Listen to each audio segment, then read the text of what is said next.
You've got a gun, got a big gun, got a gun, it's not a real one, and all you ever think about is running away, all you ever think about is trying to stay away from me. Alright guys, welcome back to another episode of the LoudMouth MMA podcast. I'm your host Kyle Steele. Today we have ourselves another breakdown. UFC Virginia? Is it Norfolk? Norfolk. Yeah. I'll just call it UFC Virginia. That's not specific enough, but I just prefer it. It's UFC Norfolk, though. There's also a spelling issue there. How do you spell that? Norfolk. It's just Norfolk, right? Yeah. Okay. I thought there was some weird spelling. So maybe that's not that bad. Maybe I will just call it UFC Norfolk. We're not in Rotterdam or Sao Paulo or some of the other screwy. It's irritating to me when I tweet throughout most of these events, as you do. It makes my OCD go nuts when people have fucked up the spelling of a city so badly that's now the preferred hashtag on Twitter. The hashtag is being used. I can't handle it. The hashtag is for Sao Paulo. It's like SOA is what's being used. I start twitching. And it's pain in the ass. So this card, I will say, it shares. First of all, joining me is Sean Ihaz. That's who was just talking. If you're new to the show, that's Sean Ihaz. Hello, hey guys. Sean. How you doing? Also, make sure to follow the podcast, iTunes, SoundCloud, Stitcher, Google Play, wherever you listen to podcasts. Make sure to subscribe to us. Leave us a review. Those reviews and those ratings help a lot more than you could ever imagine, unless it's a negative review. And if that's the case, then fucking keep it to yourself. But other than that, they're really, really helpful, so please leave them. And you can follow me on Twitter at LoudMouth MMA. Sean, where can we find you, buddy? You can follow me on Twitter at the DFS Sniper. I recommend just jumping over there. Give me a follow. I do a lot of daily fantasy DraftKings stuff. This podcast, we're going to try and focus more on betting as we break down. I do a lot of DraftKings stuff. I'll be on the Daily Fantasy MMA channel, their weekly show this week as a fill-in guest. And you can find a bunch of stuff over on MMA-today.com/DFS Hub. A lot of daily fantasy content over there. Just follow me on Twitter. You'll get all that info. And I've gotten some really good feedback on the DraftKings stuff, so I appreciate that. And I'm going to try as best I can for this episode. It's ingrained in me to get more towards the betting for this breakdown. Awesome, man. All right, so let's get into this card. UFC Fight Night 120, as it's known to some, UFC Norfolk, UFC Virginia, whatever you want to call it. It's a fantastic card. Its similarities with UFC 217, for our purposes, is that a lot of close fights. This is the second consecutive card where there are a lot of close fights. So yes. I will try not to be wishy-washy, but there are definitely some fights in here I'm going to want to be wishy-washy. Yeah, it's the same here. The difference is that at least on the 217 card, at least some of the prelims, I had a really strong feeling about one way or the other. And once you got to the main card, it was all bets were off, except for the Rose JJ thing, which if you called that, I don't believe you, or you knew something I don't know.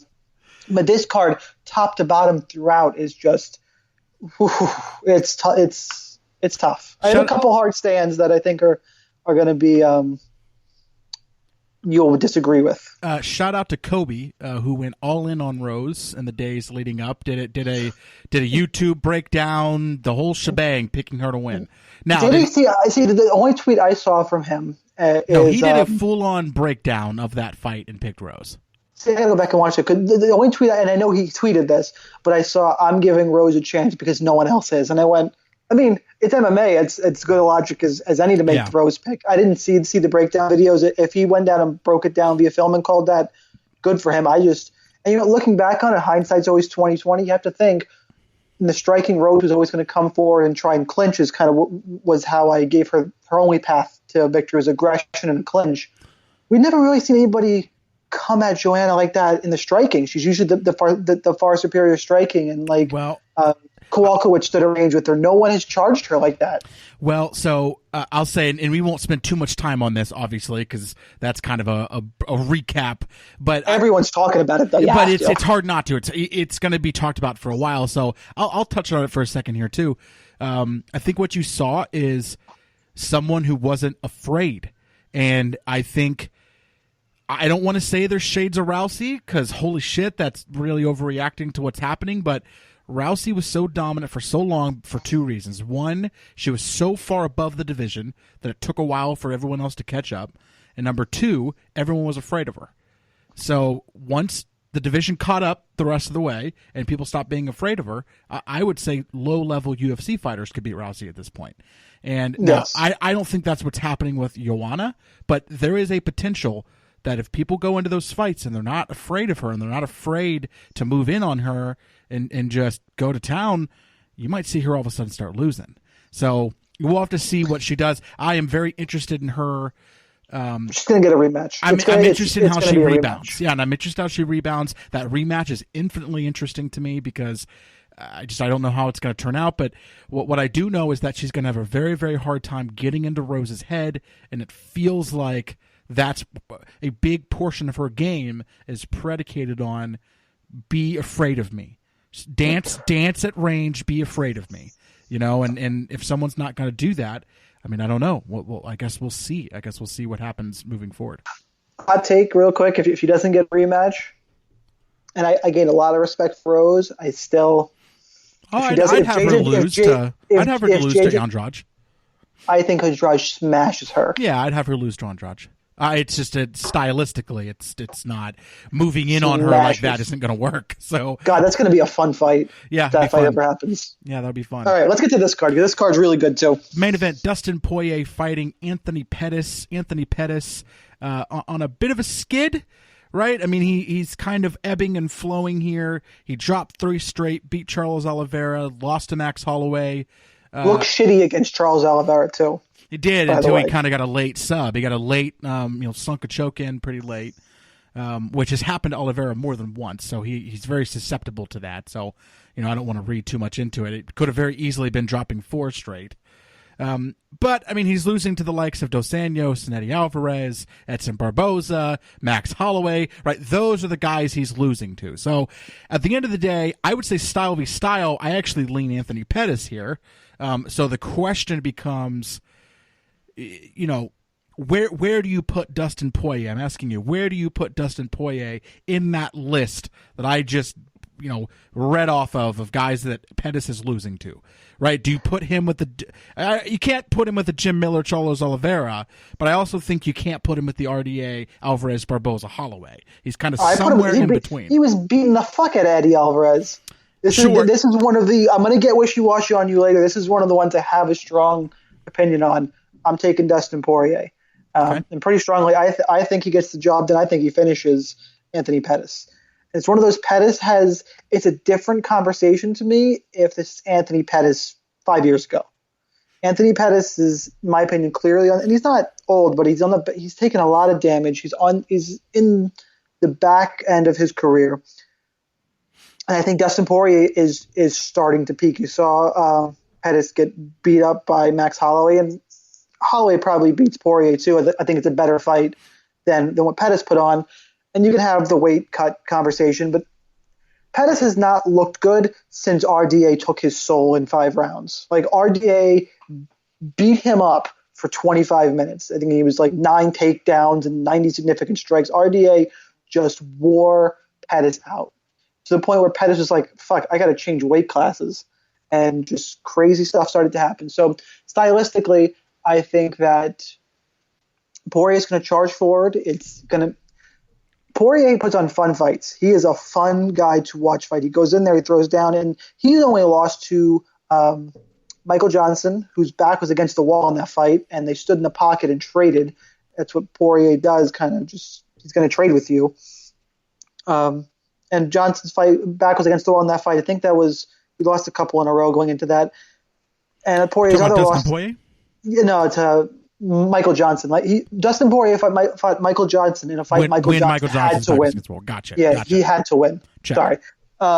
Poirier lost to Conor McGregor, and he lost to, there's one more, Cub Swanson, maybe? Yes. A long time ago. Yep, Cub Swanson. But before that, he lost to the Korean Zombie. But now you're going pretty far back. Yeah, but he knocked out Bobby Green, who's he also choked out Max Holloway back in 2012. Like, yeah, he's a legit guy. I think Poirier is flying under the radar here. I think he's entering his prime. I think stylistically they're going to stand and trade, and Poirier hits harder. And I saw Pettis quit against Max Holloway. What's to say he's not going to quit again? I think Poirier is going to get within get within the kicking distance, use his boxing. I think he hits harder, and I think he could take down Anthony Pettis too. He's got to be a little cognizant of the sub game of Anthony Pettis, but as long as you stay to danger there and watch your subs. Oh, it's not just the sub game. I'm also concerned about some of the creative striking that we're going to see coming from Pettis. If he can get back to that creative striking. That's a big if. It is, but what's not a big if is that he's going to be throwing from range, which is definitely something that you see Poirier having even in fights that he's winning, you've seen him have trouble there. Especially I think he closes the range. Yeah, but not if people have thrown a bunch of kicks at him and stuff. I mean, he really struggles in that area and has in several fights, to include the Jim Miller fight. So, that's the only thing that I would caution there. Would be Anthony Pettis is a creative enough striker and a good enough striker to keep him at bay, and then again has the sub game to back up if it does go to the ground, if it'll flip around. At the end of the day, are a lot of ifs here, because is Anthony Pettis shot? I mean, there is a real argument that Pettis was shot. There's also a real argument that Poirier was beating the shit out of Alvarez. That's not an argument. He was beating the fuck out of him. Well, the argument is that he was then getting the fuck beat out of him. So that's the argument, that he was seconds away from getting finished. No, he wasn't going to. He was working his way back up to his feet, and Alvarez, who still wasn't all there from getting his bell rung, went into survival mode and just threw.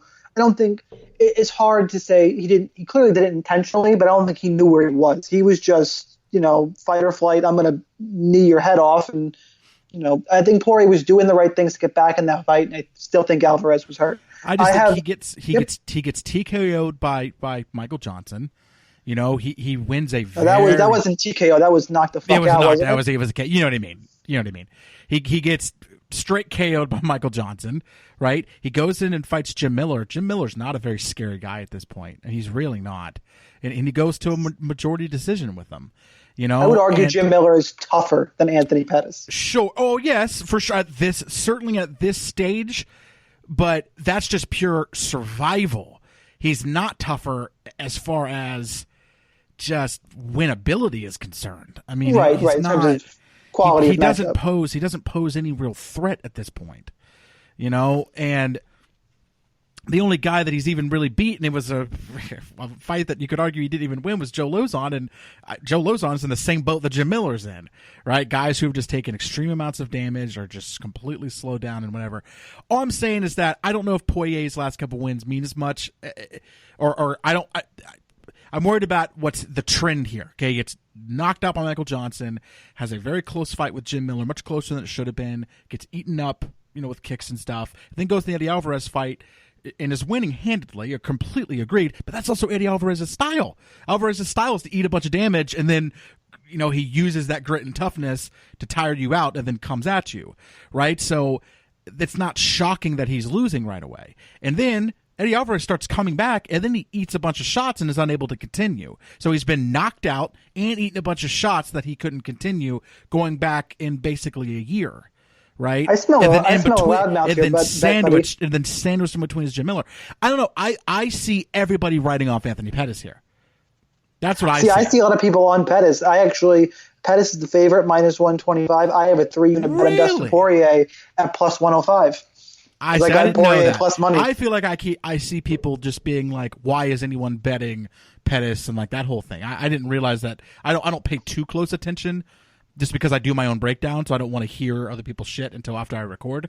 It's come down. So Pettis opened at -140. He's now -125. So the public is moving the line towards. So maybe that's what I'm towards seeing. Poirier. So that could be. It's still not enormous, and I got Poirier plus money. I think I jumped on where it was now before it gets much worse. 3 units at plus 105. I'm not going to loudmouth bet you just because I think at the end of the day, I'm probably picking Dustin Poirier here just because just the pedigree there, and Anthony Pettis seems like he is 100% this kind of post USADA victim, and I don't know if he's ever going to be able to come back from it until he goes to a different promotion. I think Anthony Pettis probably could rule Bellator, honestly. He's young enough. Okay. I mean, but that's what I'm saying. Like, he's a guy who, if he could start using something to rehydrate himself and whatever else he was doing pre-USADA, because whatever it was working. And I just feel like he's a victim of it. I mean, what else? What else would you attribute it to? It was, I really go back and watch RDA Anthony Pettis. I said it earlier, RDA took his fucking soul in that fight. Yeah, maybe. Like, that was a beating. I don't know. It's just like, other than that, I mean, it's just like, what do you attribute to what we've seen from him? It seems to me, I mean, it's such an easy explanation, and people do it just at the drop of a hat. They're just like, oh, well, it's a post-USADA victim or whatever. And I understand that. I'm doing the same thing. So I would like to not do that. I would like for someone to offer me an explanation. I mean, what other than that? Because I don't know if I really believe. You know what I mean? Like, that's a bit much. Like, but that could be true. You know what I mean? You lose a fight so badly that you're just never quite able to come back from it. But I don't know. Well, he started getting his own. Then he lost to Alvarez. He lost to Barboza. Like, in there, he's changing weight classes, trying to cut more weight to go to 45. Like, he was in his own head. It's part of the reason. Yeah, no, that's a big thing, man. A lot of these guys really. I mean, there's a reason. Ben to Win is a guy who, has seen a mental coach, and his game has completely changed since then. And I wonder if someone like Anthony Pettis needs to get himself a mental coach, man, and really start trying to deal with the demons. Because, yeah, I mean, again, I don't know what else you'd attribute it to. So, all right, let's move on down to the co-main event. This is a fantastic fight. This is a fantastic. I think both guys are retiring, correct? At least Matt Brown. No, see, you haven't been on Twitter today. Big story came out that is Matt Brown is now considering this is not his last fight. He's considering unretiring. Not. I saw a few people reported. You're 20-16. You've had the shit knocked out of you several times in the last 3 years. Just quit. Just quit, man. Just go in there, beat Diego Sanchez, and walk out. Money talks. Maybe this might be his last UFC fight. Maybe he'll go to Rizin. Sure. I mean, I guess. A running joke in this podcast, but it's I guess. I mean, shit. Go to Bellator. I don't know. I don't like it. I don't like that at all. I want both of these guys to quit. Both of them take this fight. Both of you fucking hug when you get done with it and quit. By the way, like, when's the last time you saw a co-main event of a card where the two guys going into it, one was 2-3 in his last 5, and one was 1-5 in his last 6. Yeah. And the guy who's 1-5 in his last 6 is like a minus 300 favorite, 350. God. Like, now I'm also taking Matt Brown because Diego Sanchez, I think, is more cooked than Matt Brown. He's, got knocked out by Joe Lozon. He beat Marcin Held, but okay, whatever.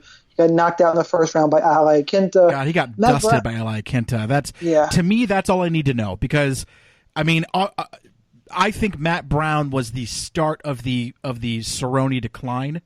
I think he's the one that kind of hurried that along. The Cerrone just getting, because he was really messing him up, man. And he just wound up eating a shot. He would have won that fight. I mean, he just ate a shot. It happens. It's funny that a head kick ended that fight when they both are notoriously known for going down to folding to body shots, like notoriously, and they were blasting each other in the liver the whole fight. Nobody falls. Matt Brown needs a head kick. Yeah. God. I don't even want these two guys to be fighting at all, period. And I really hope that they both just retire here. The good news is I don't think it's going to last long. I think Diego, even though the line is too wide and I'm not betting it. Is Matt Brown the favorite? Yeah, minus 350. Yeah, that sounds about right, honestly. I think Matt Brown should be able to get a finish here. Like, he looked good against Cowboy. Diego, even his fights he's winning, does not look good. His chin is cooked. He was knocked out by Lozon, knocked out by Kenta. If Held had any kind of power and didn't try and grapple fuck you for 3 rounds, he probably would have knocked him out. It's just take Matt Brown. If you're going to bet anything in this fight, bet an under, bet a, Matt Brown wins by knockout, something like that, because minus 340 is too much, and it's really all there is in this one. DraftKings, which I said I wouldn't go too much into, he's the most expensive fighter in the card, and my knee-jerk reaction was no fucking way I'm going to pay up for him. I tweeted that out, and as of right now, he's in my cash lineup because this is just terribly hard. It's a terribly hard week to build a lineup for. Yeah. All right, so here's another kind of weird fight here. We have Andrei Arlovsky, another guy who really I think is just really should be. Matt Brown, Diego Sanchez, and Arlovsky should all be retiring this card. I know that's not going to happen, but it all should happen. This isn't weird. This is setting up a star because is that what they're trying to do with Junior Albini? Albini's the real deal. Albini's the real deal. Yeah. I picked him. I had him everywhere. I bet him. I had him in my cash game lineup and I was at the card against Tim Johnson. Yeah, the dude strike like Johnson doesn't handle that pressure strike. That was kind of that was kind of a hot take of ours, by the way, that we were all in on him to beat Tim Johnson. A lot of people were really heavy on Tim Johnson on that fight. Like he couldn't take that. He couldn't stop the striking. I was like, he's big enough and he hits hard enough, and I didn't like what I saw from Tim Johnson. Yeah. It was equal parts believing in Albini and fading Tim Johnson. I went and watched more Albini. Dude, he can strike, man. He's at Team Astra, which is the same team Darren Till's fight out of in Brazil. He's the real deal. Arlovsky, credit to him, he rallied in that Tybura fight. He's not going to do that against Albini. I think Albini knocks him out quick. Yeah, so Arlovsky is 0-5 in his last 5 fights. Has not won a single fight. And he's ranked number 12 in the UFC heavyweight rankings. Well, yeah, that speaks volumes about the heavyweights. So then before that, his last 2 wins were Frank Mir, right? And then before that, it was Travis Brown, which I think most of us remember that Travis Brown fight that could have very easily been a loss. So and then Big Nog and Brendan Schaub. Jesus Christ. Yeah, I mean, this is just one of those, I don't know, buddy. This is I want him to retire. How expensive is Albini? 89. He's in my lineups. Yeah, I mean he is. I'm all in. He's below Angela Hill. I'm all in. I'm all in on Albini. Now, and it's one of those where I wouldn't say go all in on a normal week, but like I alluded to earlier, it's a tough week to build a lineup for. Take him and understand that it's heavyweights, and Arlovsky did survive Tybura. I don't think he does it here, but who knows? Sometimes his old heavyweights come out and surprise you. But yeah. I think Albini's a good play, and you can bet him. I think there's odds in the price. I think for move on. I think I have a bet on this fight. Yep, I have Albini wins in round 1 plus 100. Nice. Next up, we have Nate Marquardt taking on Cesar Fiera. I believe Cesar Fiera gets the job done here. Sean, what do you think? See, this is one of the fights I've been. This is a close fight. I like this fight. It's close. It's hard to kind of see what's going to happen. So you think it's close too, right? You know what the line is in this fight? And get ready to spit out whatever you're drinking. Fiera is a minus 280 favorite. Jeez. It's stupid. I mean, but as far as Pick'em is concerned, I mean, I agree. But, as far as who's going to win, I mean, I agree. I think Fiera will win, but I think that's a bit dramatic. I'm leaning Marquardt because I don't trust Fiera's chin at all. He's shown to be chinny. Marquardt hits harder. And actually, Sam Alvey, you're gonna. He's fought both of them. He fought both guys. He's picking Cesar Fiera. I thought he was. No, he said he was leaning Marquardt. I thought. No, he's leaning Fiera. That's right. But he said at the odds he would make a bet on Marquardt. I know I saw that because he said Fiera maybe, but again, faster. This is just from hits harder. I'm just going from a pick'em perspective. So from a pick'em perspective, I am picking Fiera. Now, by the way, don't bet Muchachi at minus 280. Don't do it. Yeah, see, now I think that's ridiculous. I wouldn't do that. But from a straight up just pick'em perspective, yeah, I got Fiera here, and I feel decently okay about it.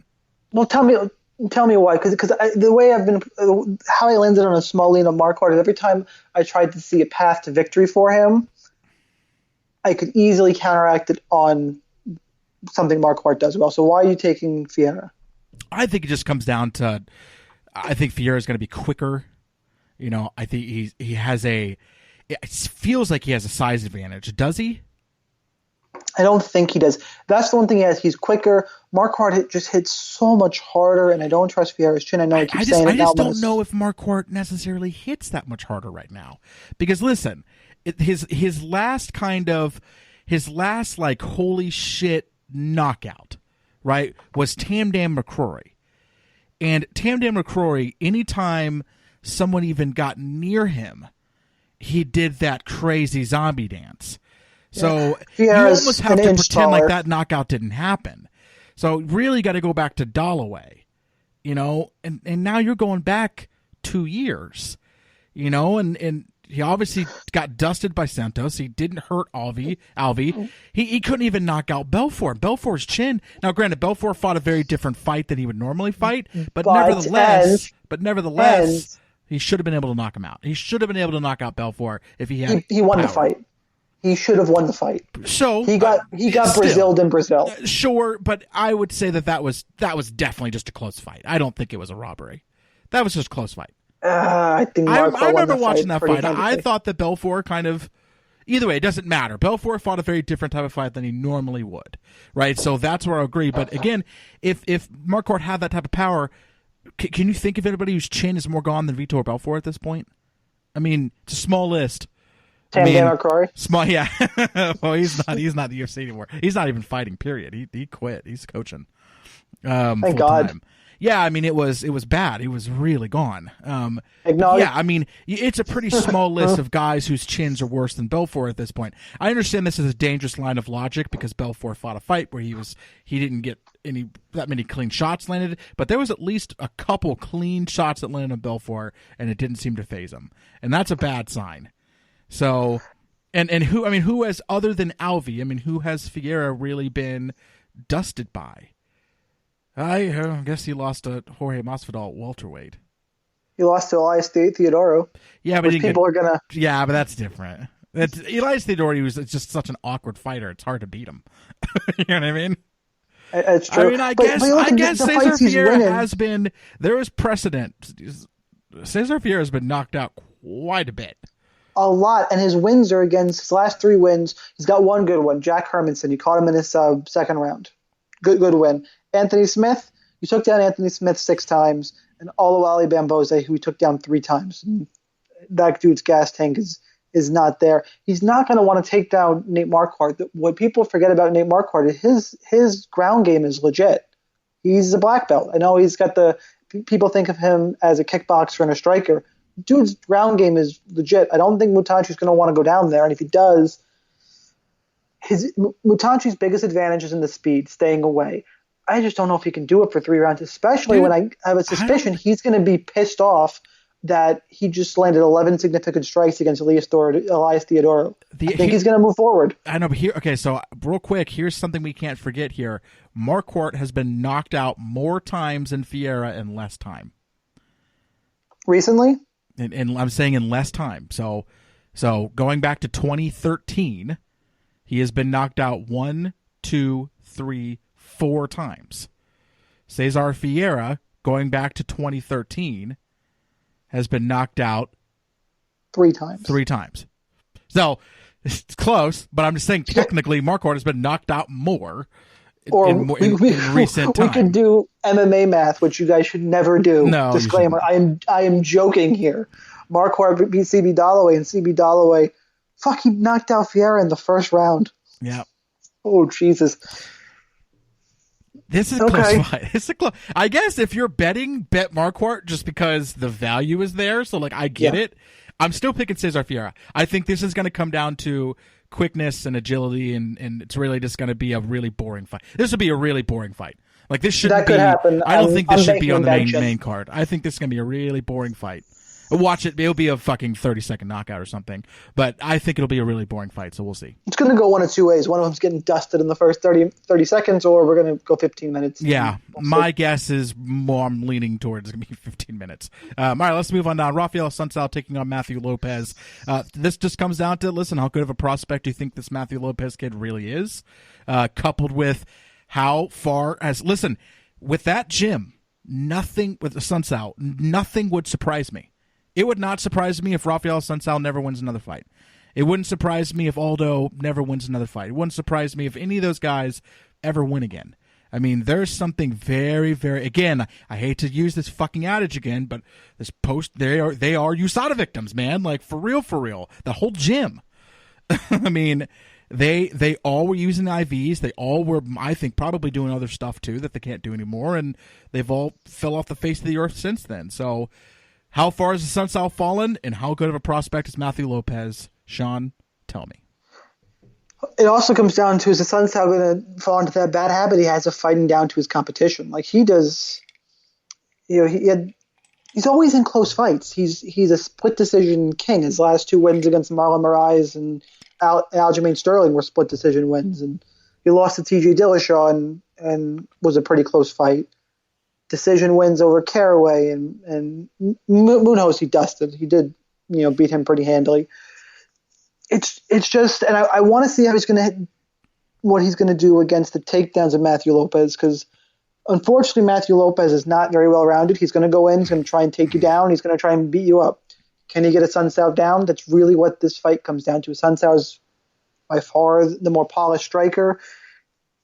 He has this bad habit of fighting down to people, and that's where a Sunsao is the pick. He's a smart play, but it's why on DraftKings, and I'm probably not going to bet it because the Sunsao is just, he's at a higher level, you would think, everything I've seen.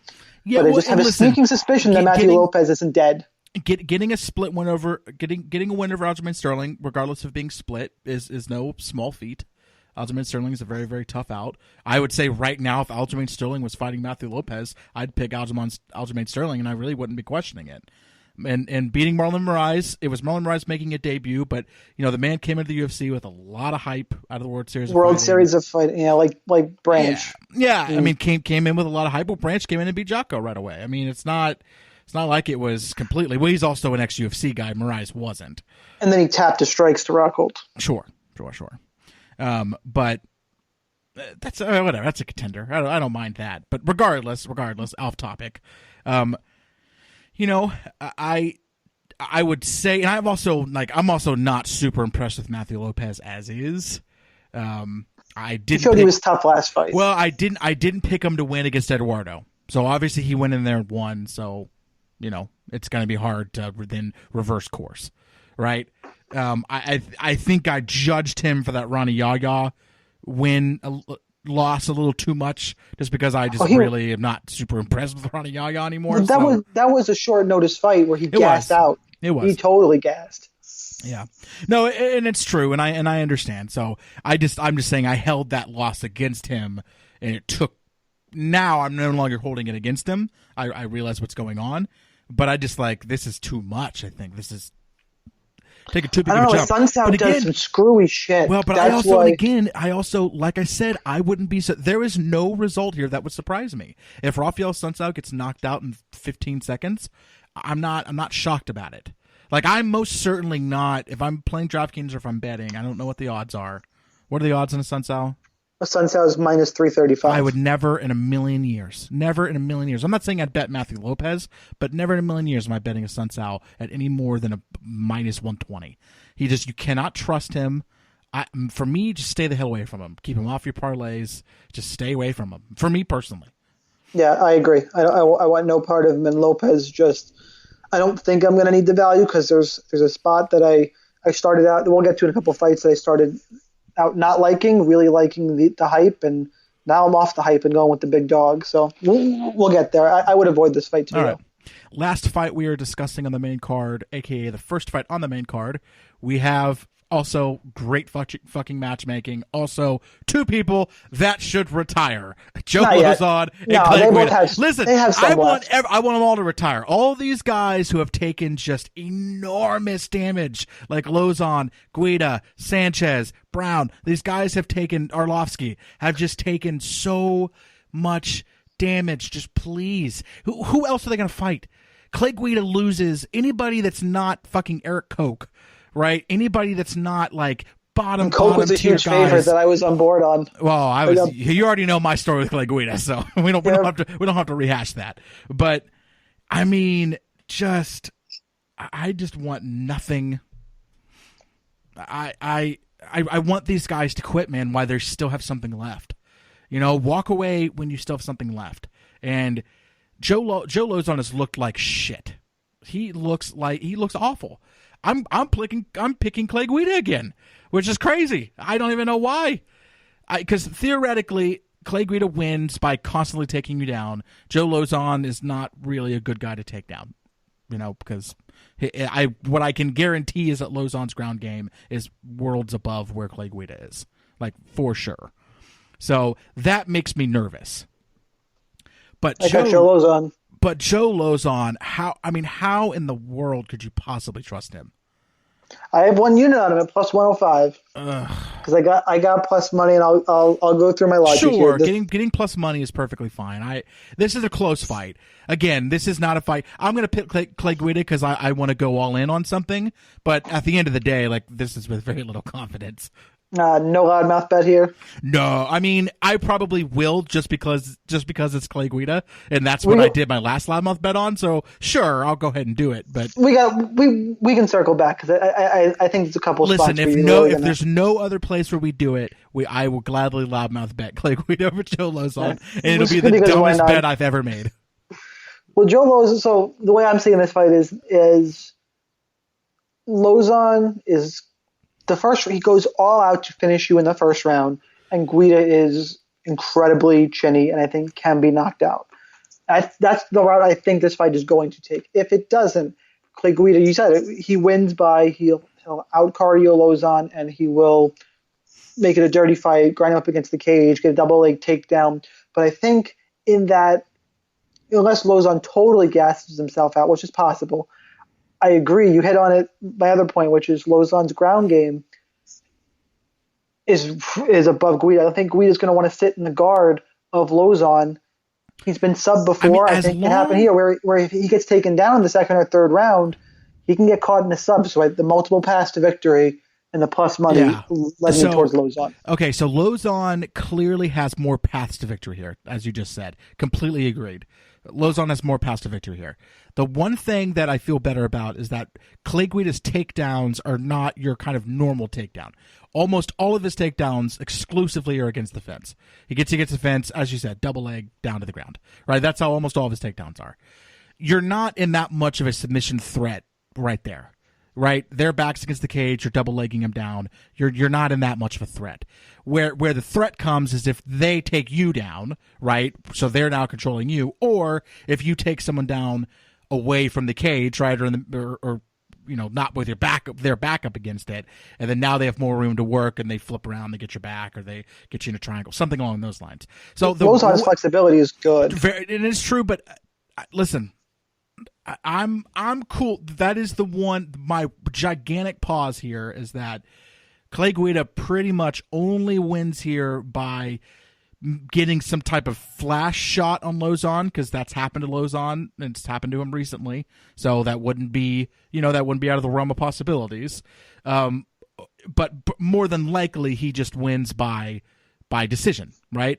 Lozon can easily win by decision, could easily land one of those shots because, again, that's happened to Guida, and he most certainly has, the higher submission threat here. So, you tend to lean guys who have more paths to victory because if you can't decide between the two, well, which guy has, right? One guy hits all three boxes, the other guy doesn't.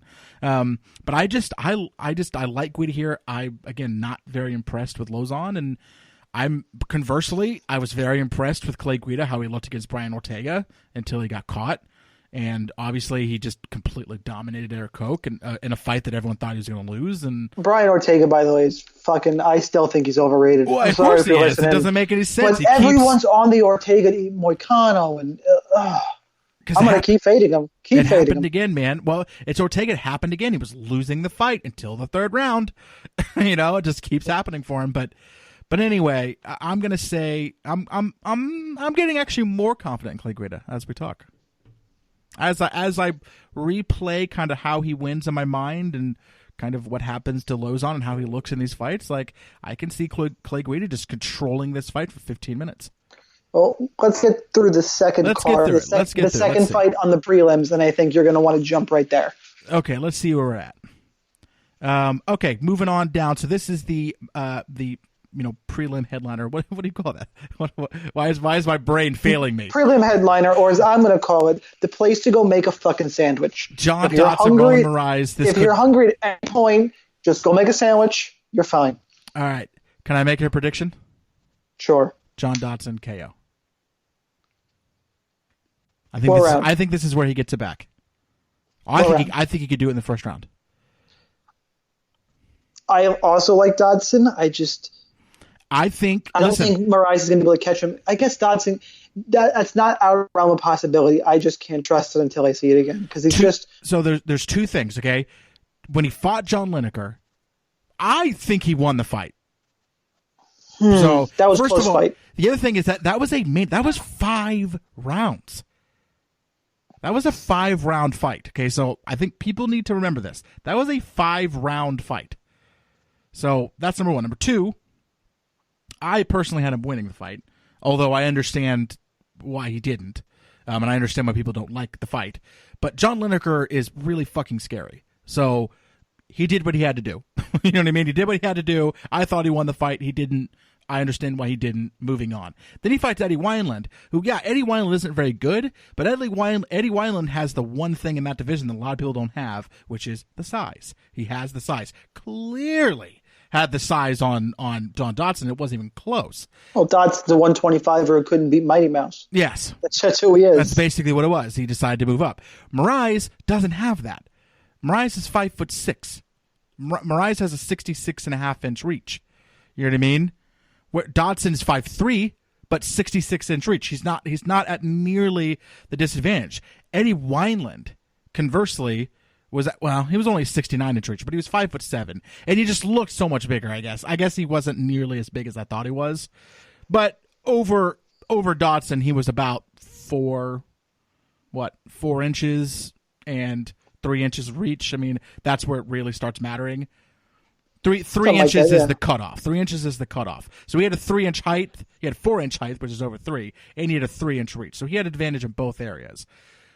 Moraes doesn't have an advantage anywhere, right? He has a 1/2-inch reach, which doesn't count, and he has a 2-inch height, so which doesn't really count in it either. So, 2-inch height. So I don't know. I see Moraes being kind of overconfident.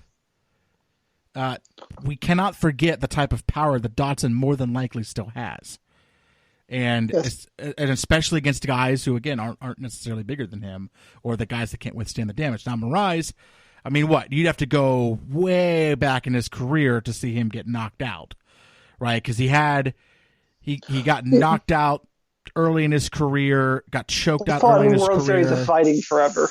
Yeah, I mean, his only loss in the last 6 years was against Rafael Assunção, and it was a split decision loss that fight was contest. That fight was murder to go back and watch. Well, not a lot of people. One very loud person. Oh no, was it that Chihuahua woman? She sounded like a Chihuahua yapping. The woman is that Eddie Alvarez's wife? No. There's somebody on Twitter who was very loud about that. Oh, okay. I think it was close. I could have saw it going either way. I think I had Assunção winning, but I don't know. I don't even care. It wasn't worth going. It was so bad to go back and watch again. It was awful.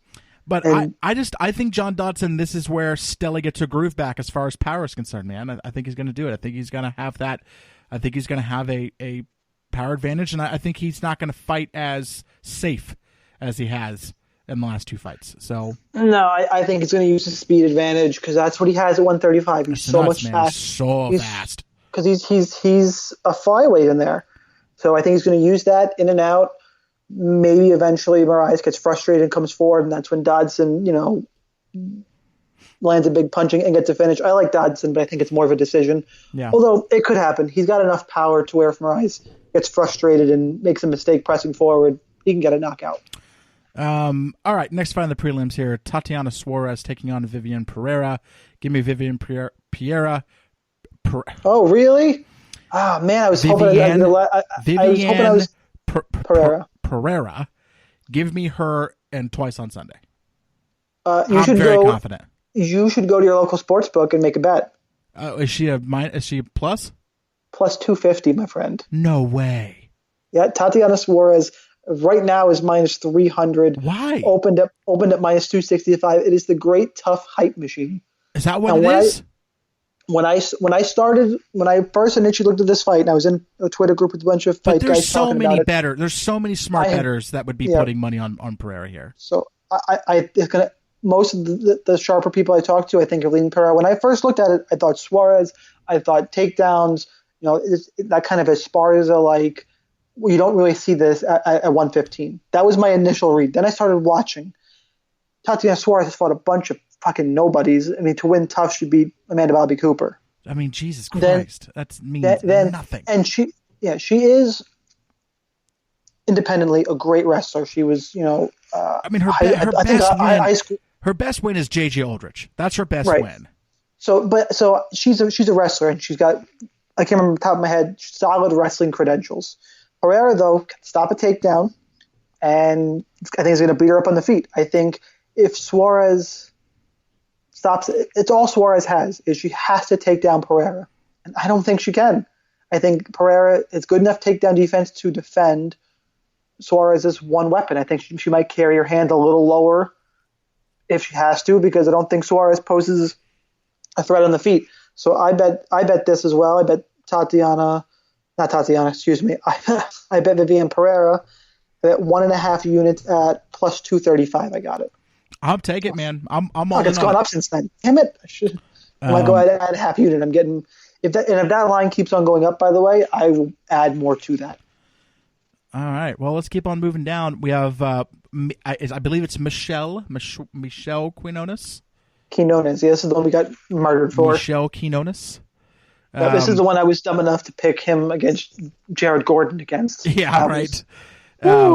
Okay, so for me... Oh, against. Come on, say it. Sage Northcutt, baby! He's coming back. This is it. The return of the GOAT, Sage Northcutt. And I believe he gets a TKO KO victory here. Oh, you need to go have a conversation with... I got Sage by finish. With Levy from Half the Battle. Half the Battle this week went after Sage as a jobber, and he is. He absolutely is. But listen, he has legitimate power on the feet. There is a legitimate power there on the feet, and he has a legitimate, just creativity, athleticism, and he's got no striking, and kind of holy shittery. Sage has striking. He absolutely has striking. Some. No, come on. I'm come on. That's the only thing he has. I'm back and forth in this fight. Don't be. Sage Northcutt, first of all, the precedent is there. The only thing that's an issue is if this guy gets him down. It's the only thing that Sage has been working on. And this is not a guy that wins that way. This is a guy that wins by standing and banging with you. And that's not going to beat Sage Northcutt. It's just not. But if Sage gets dragged into a firefight with somebody on the feet. But I don't think it'll be a firefight, man. I think he'll land some shots. I watched some of his regional stuff. He can throw on the feet. He's fine. I think he'll close the distance fine. I started off with Sage, and all Sage has is that athleticism, and I just. He has the striking, and he has the power. He has power. This is the fight I'm wishy-washy on. I am very wishy-washy on this one. As of right now, I'm leaning Quinones, but. I mean, Sage just quit. Like, you know what got me about Sage is the. Go watch the Barberena fight. I get he was sick. Listen, he got choked out. But if the fight goes to the ground, then but he got choked out by something that wasn't a choke. That wasn't a choke. No, I get it. Listen, I understand. I understand. If this fight goes down to the ground, then that's it. I mean, it's not everything. No, it's no further discussion. I just don't think that that's what happens. I think this fight stays on the feet. Like At one point he rocked Barberena. Okay, he rocked Barberena, and he rocked Mickey Gall. He rocked Mickey Gall more than Randy Brown did. So Sage has a real power. The problem is he's a very, very young, very green fighter that is not even remotely complete, but isn't like.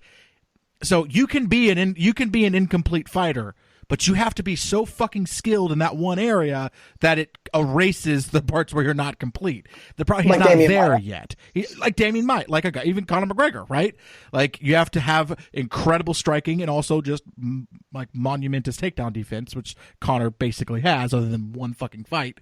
You know, he has really, really good takedown defense. So, like with Sage, I think he's just not there. He's not that to that level yet. But he has real power. He has real athleticism. He has real creativity. I think his style matches up pretty well here. I'm picking Sage, and I feel pretty fucking good about it.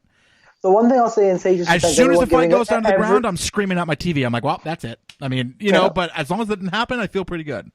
The one thing I'll say in Sage's defense is everyone's all on his case about being a jobber. He's this, he's that. The dude, when he came into the UFC, was like 19 years old. Yeah, man, you fucking kidding me? Like that's there is crazy. A real possibility that he could be something. It's just we got to give him fights like this. You got to let him build up. If he doesn't beat him, then okay, then that's it. You got to, you know, there's nothing really else you could do with him. But you know, giving him Trevino, giving him Cody Pfister, like those were good fights. That's what they should have gave him. Brian Barberena was just holy shit. Like I don't think we understood at the time, but Barberena is also just a really, really.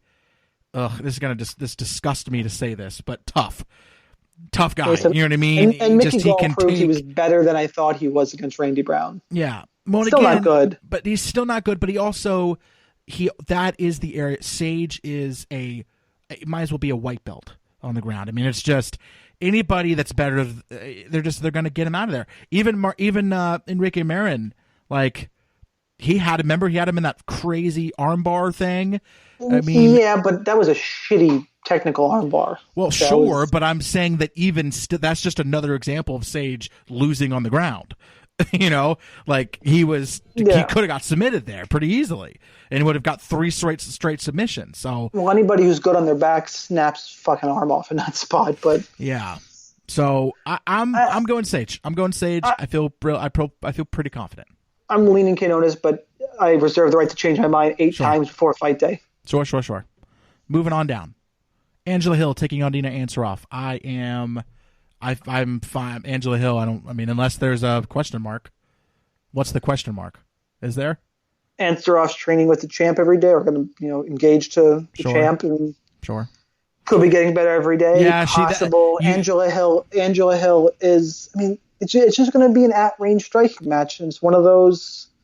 Hill's probably better. I feel. She's my pick. But if Ansaroff were to outstrike her in three rounds, a close fight, okay. This is not going to be a pretty fight. Yeah. So I'll take Hill and okay, moving. Like I'm not usually one to shit on women's MMA fights like a lot of people do. This one just doesn't do it for me though. Give me, Calvillo or even Sarah McMahon or I just it's a boring matchup to me. Sean Strickland taking on Court McGee. I have Sean Strickland here. I have not been very impressed with Court McGee. Even in his win, he beat Dom Steele.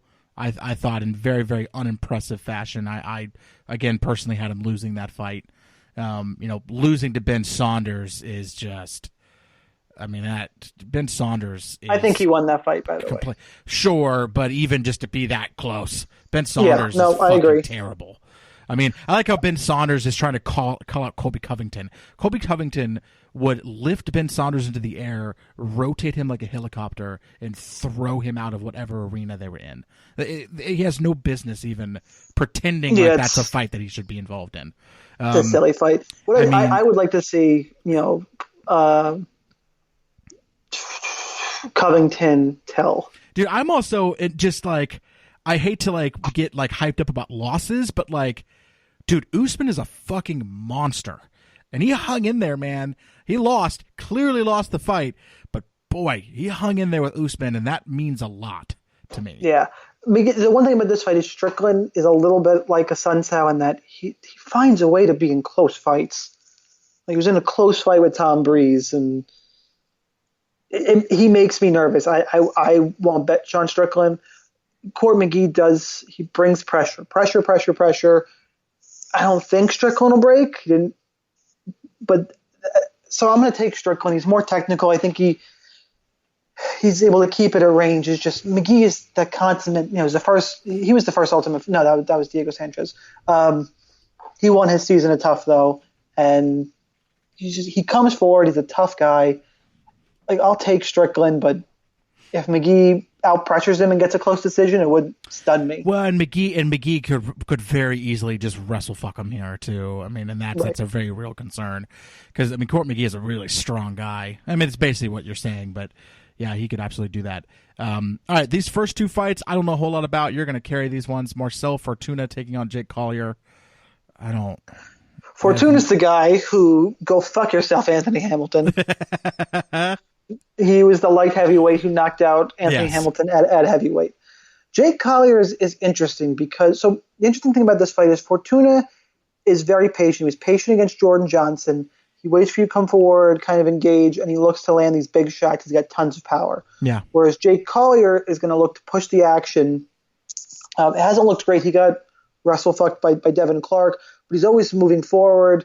He overcame some adversity against Uda and got a win. It's just Fortuna's minus 240. I think it's too wide. Collier's plus 200.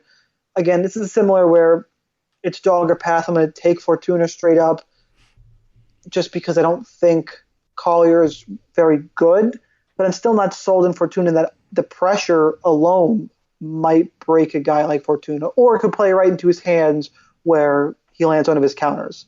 So I'm not seeing this one clearly. And for me on DraftKings, it comes to I like the guy who's going to push the action. The problem is that could play into Fortuna's hand. So he's the pick. I think he's technically a little better. The X factor is the aggression of Collier. Okay, and then Carl Robertson taking on Darren Stewart. Darren Stewart, a guy who is he the one who got was it a DQ or is it no contest? No contest, right? And then against Francomar Barroso, a headbutt that was ruled a TKO at the time, which sucked because I had Francomar Barroso, and that ruined my whole night because he got 0 points and was knocked out due to an illegal headbutt, which was awesome. And then they ran it back, and I had Barroso again, and I won the fight, but it wasn't nearly as satisfying. Pretty. Yeah, it wasn't pretty. And then Robertson is coming off of the Contender Series, if I remember correctly, right? Yep. Go watch that fight. That is a perfect example of you don't need a lot of space to generate power if you were just blessed. So he throws 4 short elbows from, 3 inches? Yeah. And knocks Span out. Can he do that to Darren Stewart? If Stewart, I like Robertson a lot because I think it's going to turn into a kickboxing match, and Robertson's a glory kickboxer. I don't think Stewart can take him down. He changed levels once against Barroso, but it's because Barroso, came in with a punch. Like Barroso's decent on the ground, didn't expect it. Stewart got him off guard, dumped him, and Barroso got up, and then it didn't happen again. If I remember right. So it's going to turn into a kickboxing match. I like Robertson a lot in this fight. From a pick'em perspective, what is your lock of the night? From a pick'em's perspective, Jesus. If you could only pick one fight from a pick'em perspective, which fight would you pick? I'm kind of like Survivor, no odds, just straight up. Like, who do you feel the most confident in? I'm like looking at this whole card. Junior Albini. Yeah, that's the answer. Maybe Matt Brown behind that. Yep, I think that's where I'm at too. I think I want to feel that high about a Sunsao. Just like I said, I just don't trust him. I don't trust him enough to really go in with it. So okay, so let's see where we agree and disagree. So you're picking Dustin Poirier. I'll just go ahead and pick Anthony Pettis, but I'm not going to bet you on it. We're both picking Matt Brown. We're both picking Junior Albini. You're picking Nate Marquardt. I'm picking Cesar Fiera, but we're both We're both pretty. Toss up. Yeah. We're both picking a Sun Sao, but again, I don't think with any confidence. I'm picking Clay Guida. You're picking Joe Lozon. I'm picking John Dodson. I'm picking John Dodson as well. We're both picking Vivian Pereira. I'm plus picking, 250. Just worth the reminder, guys. That's plus 250. So underdog of the night is Pereira, right? Yep. Okay, Northcutt Quinones. Who are you? Quinones? Quinones for now. I'll gladly bet you that fight. Nope. You sure? No. Which would you rather bet Lozon Guida or Northcutt Michelle? Yes. Okay. I don't want any kind of bet of any kind near fucking Sage Northcutt. Yeah, we both have Angela Hill. Yep. Both have Sean Strickland. Yes. Both have Fortuna. Yes. Both have Robertson. Those last two, an upset wouldn't stun me. Sure. Oh yeah, there's barely any results in this fight card that are going to surprise me. Both have Robertson, right? Roberson's probably in my top 4 blocks of the night. Robertson, whatever it is. Yeah. He's up in my top 4 in terms of most confident picks. All right, so Loudmouth bet. I'm picking Clay Guida. And I got Joe Lozon. Let's do it. Loudmouth bet, my friend. Before we go, is there anything else that you would like to add? Speak now or forever hold your peace. I think that's really it. I think we covered it pretty well this week. What's the card next week? I used to like to do a little look ahead here. What the hell is next week? Oh, did you see 218 lost a fight, by the way? Yeah, we should announce Frankie Edgar is officially out. And we also got all jazzed up for the potential Wonder Boy Darren Till fight that Wonder Boy's dad immediately squashed. So that was nice. Well, now, where's that card? I'm confused. Is it Orlando or is it Liverpool? I think, you can't trust anything that Dana says, so who fucking knows? Yeah. By the way, next week is Sydney, Australia, and it's... Aha, that's the Verdum. Not a great card. Yeah. Verdum, Tybora. Rawlings, Heather, Joe Clark. Yeah. All right. The thing to look forward to. Heather Joe Clark. It's not Heather Joe Clark. It's Jesse. Oh, see, I just thought Clark. I just assumed. Yeah. Yeah, my mistake. You know what? The thing to look forward to next week: the return of Alexander Volkanovski. Yes. He's going to beat the shit out of Humberto Bandenet. Yep. Can't wait. Agreed. All right, man. Let's get out of here. Don't hang up. I can't see in the future.